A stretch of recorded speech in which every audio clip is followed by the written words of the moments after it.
Excuse me, but it seems my car is having some problems. We advise you to settle your remaining balance promptly. Failure to do so will result in your card remaining inactive. The customer service representative from the card company did mention an outstanding balance. It seems the payment for my usual credit card hasn't been processed yet, but why? I should have a significant amount saved in the account designated for automatic payments. However, upon checking my bank balance, it shows $0. The only other individual with access to withdraw funds from it would be my husband. With a sense of urgency, I reached for my mobile phone and swiftly reported it to the police. I'm Sandra Johnson, 30 years old, and I operate as a freelance web designer, setting my own tempo. Thanks to the flexibility of my job, I frequently meet clients face-to-face, despite the option of virtual meetings. While virtual interactions are feasible, I find that direct communication better conveys my concepts. As deadlines loom, I immerse myself in work, sacrificing sleep for productivity. My ability to sustain this pace is largely due to the unwavering support of my husband, Johnson, whom I married just a year ago. A couple of years ago, when I was tasked with a project at a company, he was the liaison I dealt with. We dated for a year and a half before tying the knot. Following our wedding, he relocated to my apartment. However, a significant issue has emerged in my life revolving around Johnson's parents. They have a lax approach to finances and often find themselves strapped for cash. Johnson and I divide our living costs evenly. Given my higher income, I typically cover all expenses for the month, with him reimbursing me half at the start of the subsequent month.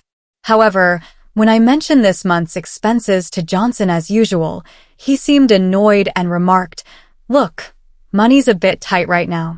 Can I settle my share of the living expenses after my next paycheck?" What? What do you mean by tight? I'm only asking for half of the living expenses. Yeah, I get that, but I'm completely strapped until my next payday. What do you mean? It's only been 10 days since you got paid. His evasiveness and reluctance to clarify started to irk me. His deliberate ambiguity prompted me to delve deeper. Hey, can you please explain why you can't pay properly? And what's this about assisting your parents? Well, you see. Is there something you're suspicious about? No, not at all. I simply assisted my mom and dad. Assisted? Yeah, they mentioned they were facing some difficulties, so I sent them some money. Johnson's parents were supposed to be financially stable. My father-in-law held a full-time job while my mother-in-law worked part-time. So why did they suddenly require financial assistance? This question had been nagging at me, and I couldn't shake it. Why do your parents need financial support if they're both employed? This hasn't been necessary in the past. I've been assisting them for a while now. They recently requested an increase in the amount starting this month. You didn't actually agree to increase the amount, did you? Yes, I did. Though the issue of helping one's parents in need is understandable, I couldn't help but feel unsettled by this revelation. All right, just ensure you settle your share when you receive your paycheck at the end of the month, agreed? My husband has a stubborn streak that's hard to break once he's made up his mind. While I adore him, his trait does lead to some challenges. I knew trying to reason further wouldn't sway him, and apologies weren't exactly his forte, so I opted to refrain from pushing the issue and waited patiently until the next payday. Since that incident, he's been consistently finding excuses to avoid contributing to our household expenses. When he does chip in, it's only a fraction of what's needed. It's been nearly 6 months of him refusing to pull his weight. While we're technically still married, my patience is wearing thin. Not only am I covering all the bills, but I'm also responsible for all the household chores. Reflecting on this situation left me feeling foolish and overwhelmed with a sense of emptiness. One late night, he stumbled in, his cheeks flushed from alcohol. Unable to contain my frustration, I raised my voice. Why didn't you call if you were going to be out drinking? I made dinner and waited for you. Sorry. A colleague unexpectedly invited me out. But couldn't you have sent a message? I asked you before to keep me informed. It's not fair to leave me hanging. Don't start yelling the moment I walk in. It's not welcoming. What do you mean? Why am I the one being blamed? He shot me a look of disdain, as if I were in the wrong.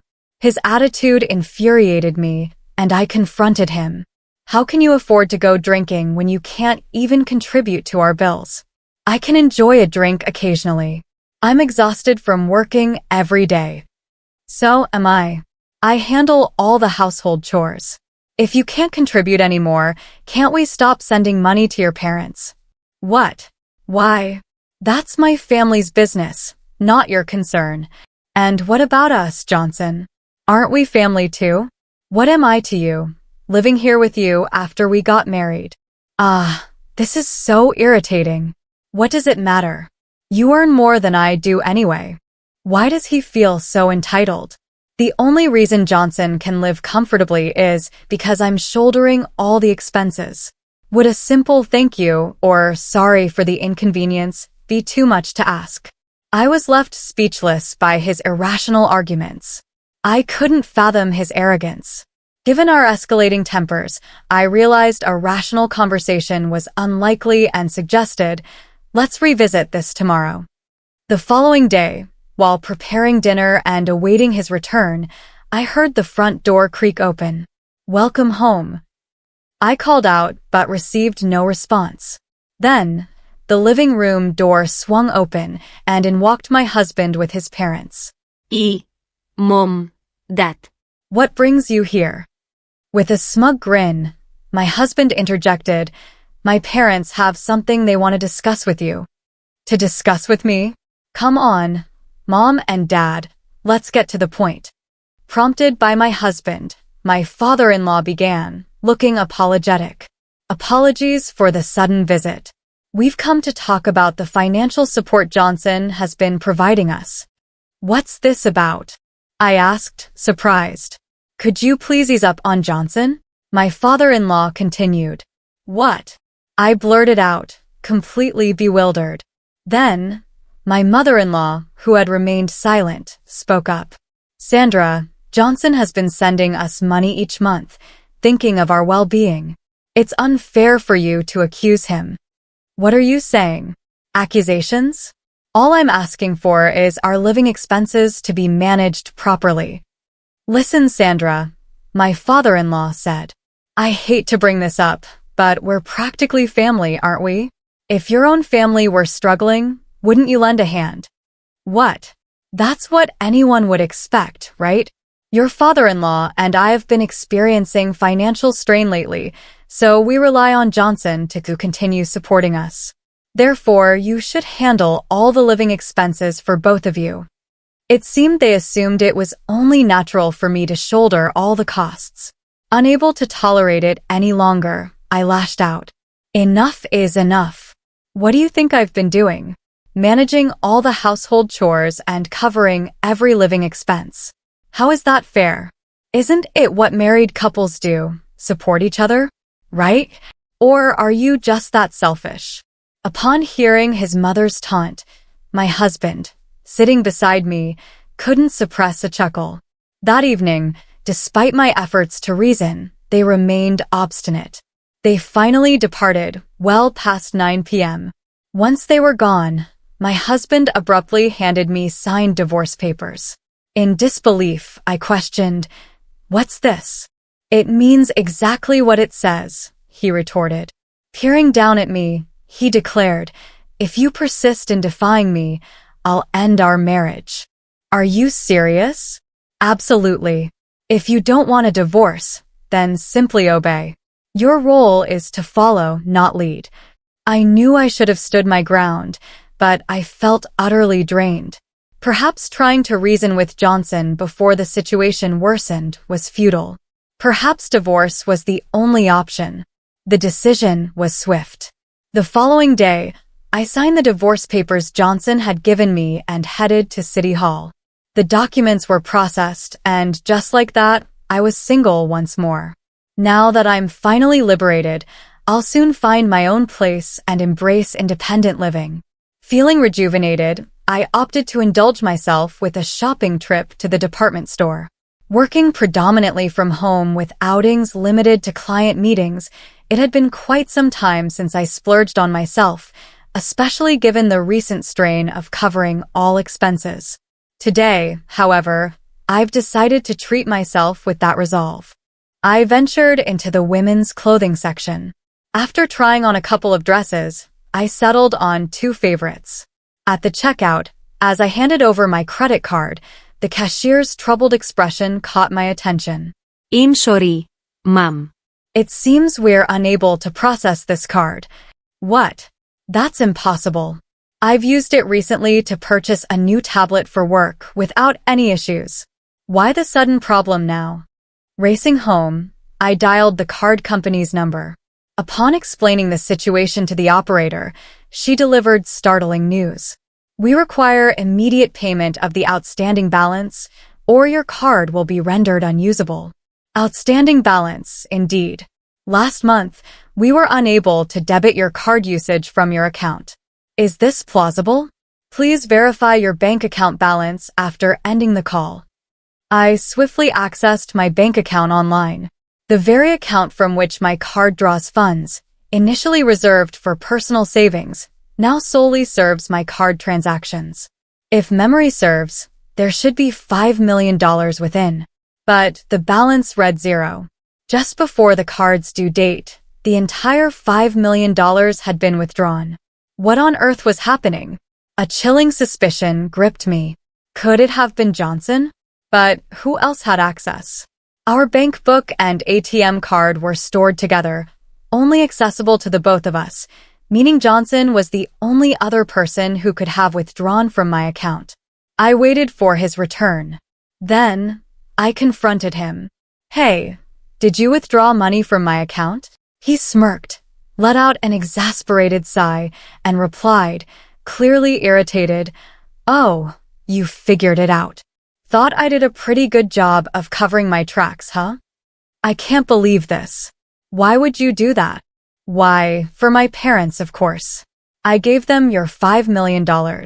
What did you just say? Just as I said, they needed financial support. Fortunately, I have the means to provide it. Speechless, he began to explain, his tongue tinged with pride. It appeared his parents had developed an obsession with online shopping. They were purchasing items they fancied, far exceeding their income. Initially, they turned to Johnson for assistance. However, as their spending spiraled out of control, they began to demand more. They started purchasing multiples of the same items, gifting them to neighbors. Before they knew it, their monthly expenses surpassed $500,000, a sum Johnson couldn't manage alone. So, he withdrew the $5 million from my account. After he finished explaining, he remarked, You shouldn't complain. They're your family too. Consider it looking after them. Don't make a fuss over a mere $5 million. In that moment, I found myself dialing the police on my cell. Hello, police. I want to report a break-in and theft. My address is... Johnson watched me with wide eyes as I ended the call. He shouted, Hey, what are you doing? Did you just call the police? Why wouldn't I? There's been a break-in and theft, right?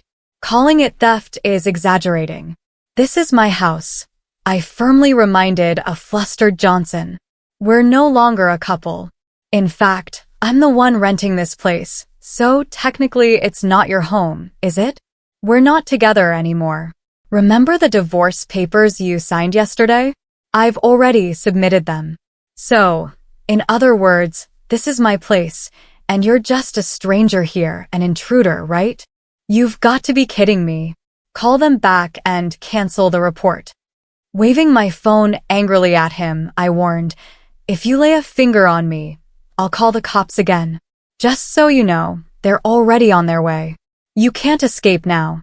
Why don't you just admit what you've done? Whoa, hold on. We loved each other, didn't we? How did it come to this? Love each other? I scoffed. Don't try to feed me that nonsense. Whose fault do you think all of this is? It all began because you blindly supported your irresponsible parents. You can't just act recklessly and expect forgiveness. Who would forgive someone as despicable as you? What a fool. Fool? Do you really know who you're talking to? I'm talking to you like parents like child. Because you were raised by parents who were careless with money, you think it's acceptable to deplete someone else's savings? I hope the police give you a stern lecture and you feel the weight of those $5 million. Just then, the police arrived and Johnson crumbled on the spot. Who's the suspect? Pointing at my husband now cowering on the floor. I said it's him, without a doubt.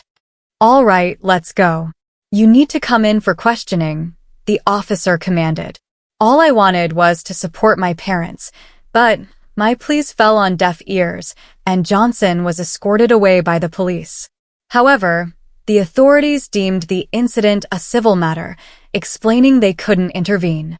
Determined to seek justice, I sought legal assistance and demanded compensation for the misappropriation of my $5 million in savings, along with damages totaling $6 million. Naturally, Johnson and his parents couldn't afford such a sum. In the end, all three found themselves drowning in debt. Despite their financial woes, his parents continued their reckless spending habits, accruing even more debt. They eventually resorted to borrowing from loan sharks, living in constant fear of relentless debt collectors.